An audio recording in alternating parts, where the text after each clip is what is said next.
उत्तरकांड में परमात्मा स्वयं कहते हैं।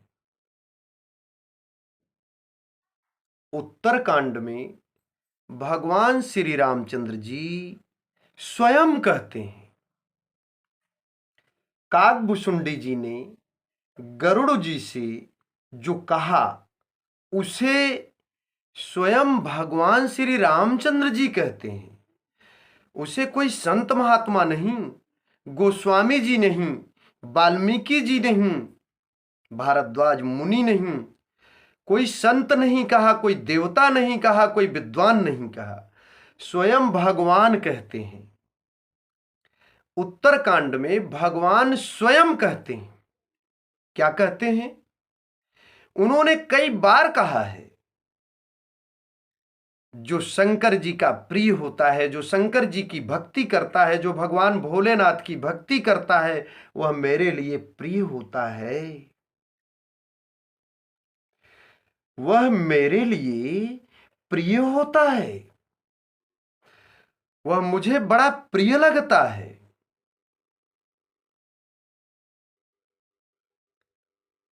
आज भगवान श्री रामचंद्र जी पुनः कह रहे हैं, मेरा एक गुप्त मत है, सुगुप्त मत है, मेरा एक बड़ा सुंदर मत है। बार बार कहने के बाद वही बात आज गुप्त कैसे हो गया? बार बार भगवान भोलेनाथ की प्रशंसा करने वाले भगवान श्री रामचंद्र जी इसे सुगुप्त क्यों कह दिया? भगवान भोलेनाथ की पूजा करने के लिए, भक्ति करने के लिए बार बार कहने वाले भगवान श्री रामचंद्र जी उसी बात को कहते हुए इसे सुगुप्त क्यों कह दिया?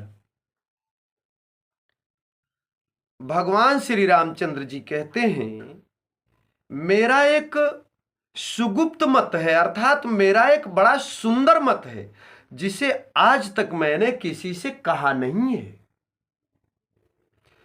बार बार कहा गया है,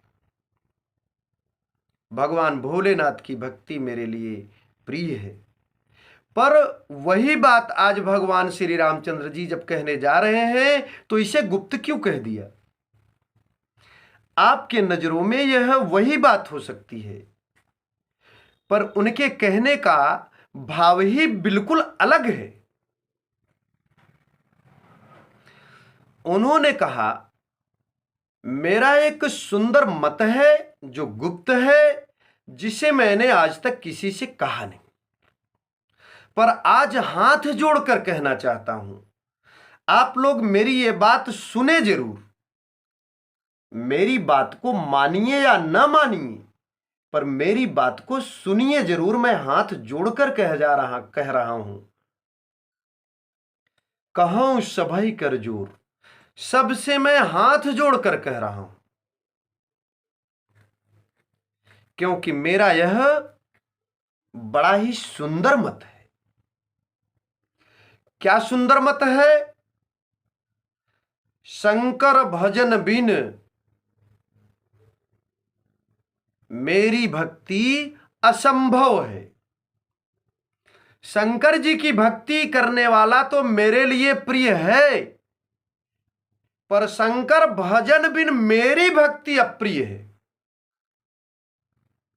शंकर की भक्ति करने वाला मेरे लिए प्रिय है, पर शंकर भजन बिन मेरी भक्ति मिलना बड़ा मुश्किल है। शंकर भजन बिन वह अप्रिय है, मुझे नहीं पा सकता। शंकर की पूजा करने वाला, शंकर की भक्ति करने वाला शंकर जी को तो पा ही जाएगा और मेरे लिए भी प्रिय होगा, पर शंकर भजन बिन वह मुझे पा ही नहीं सकता। यह मेरा सुंदर मत है, गुप्त मत है। और क्या कहना चाहा? जब उन्होंने कह ही दिया तो फिर गुप्त ही क्या रह गया? पर भगवान के कहने के बाद भी गुप्त है। शंकर के भजन बिन नहीं, शंकर भजन बिन, शंकर के भजन बिन मेरी भक्ति मुश्किल है, ऐसा नहीं, शंकर भजन बिन। शंकर भजन का अर्थ यहां शंकाओं को विश्वास की आरी से काटे बिना मेरी भक्ति मुश्किल है। शंक धन और अर्थात शंकाओं को आरी से काट दीजिए, संशय विहीन हो जाइए, शंकाओं पर विजय प्राप्त कर लीजिए, शंकाओं को जीत लीजिए, संशय का हरण कर लीजिए। जो भक्त शंकाओं से परे होकर शंकाओं को विश्वास की आरी से काट कर शंकाओं पर विजय पाकर मेरी भक्ति करता है, मेरा भजन करता है, वही मुझे पा सकता है। यहां शंकर का अर्थ है शंखधन और अर्थात शंकाओं की आरी, अर्थात शंकाओं को विश्वास की आरी से काटे बिना मेरा भजन मुश्किल है। मेरा भजन शंकर भजन बिन, शंकाओं को आरी से काटे बिना, शंकाओं को जीते बिना मेरा भजन मुश्किल है। शंकाओं से रहित होकर मेरी भक्ति की जा सकती है, संशय विहीन होकर मेरी भक्ति की जा सकती है। शंकर अर्थात शंकाओं को आरी से काट दीजिए, यहां शंकर की भक्ति की बात नहीं है, यहां शंकर भजन बिन अर्थात शंकाओं को आरी से काटे बिना मेरी भक्ति संभव नहीं है। यही भगवान श्री रामचंद्र जी का गुप्त मत है। अब शंकाओं को काट कौन सकता है? जो शंकाओं से परे हो, जो शंकाओं पर विजय प्राप्त कर चुका हो, वही तो आपको शंका रहित कर सकता है, अर्थात शिव। शिव का अर्थ है सद्गुरु। ऐसे सद्गुरु के पास जाएं, ऐसे सद्गुरु का चयन करें जो भगवान शंकर की तरह हो।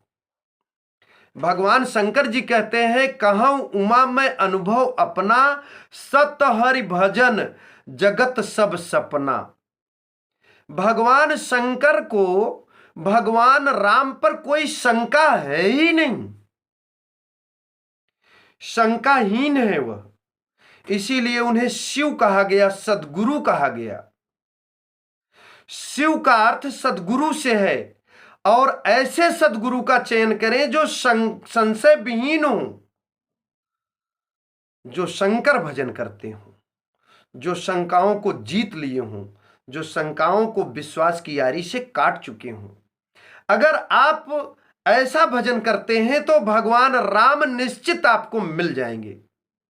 मन के बस में न होकर आत्मा के बस में होकर शंकर भजन करें, अर्थात शंकाओं से परे होकर भगवान की भक्ति करें, शंकाओं को विश्वास की यारी से काट दें। शंकर का अर्थ यही है। जय श्री राम।